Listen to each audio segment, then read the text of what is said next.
সত্যি এইরকম জামাই পাওয়া না খুব ভাগ্যের ব্যাপার।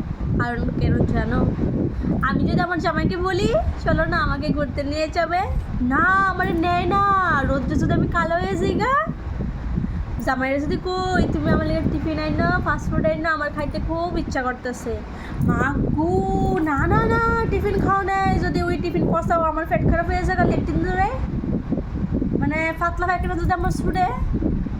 আমি যদি আমার জামাই রেখো চলো না আমার ওয়াটার পার্কে নিয়ে আসলে, আমার খুব ইচ্ছা ওয়াটার পার্কে যাওয়ার, না আমার নিয়ে না। কারণ জানো নি কে রে, ওই জলে যদি কেউ মিথ্যা থ আমার শরীরে র্যাশ পড়ে যাবো, র্যাশিং র্যাশিং। এইরকম জামাই পাওয়া না ভাগ্যের ব্যাপার মা। আমি জানি কোন জন্মে কি পূর্ণ করছিলাম এর লেগে এরকম জামাই পাইছি, মানে 7 জন্ম তপস্যা করছিলাম তার লেগে এরকম জামাই। সত্যি মানে এরকম জামাই পাওয়া না ভাগ্যের ব্যাপার, ভাগ্যের। তোমরা জামাইরা তো তোমরা কেয়ার করে না, এর লেগে রোদ্রে ফানে তুফানে বৃষ্টি এলে যা তোমরা সত্যি কাশি ওই বোন তারাও টেনশন করে না। আমার জামাইটা খুব ভালো, আমার খুব কেয়ার করে, এর লেগে এইসব করে না, বুঝছো।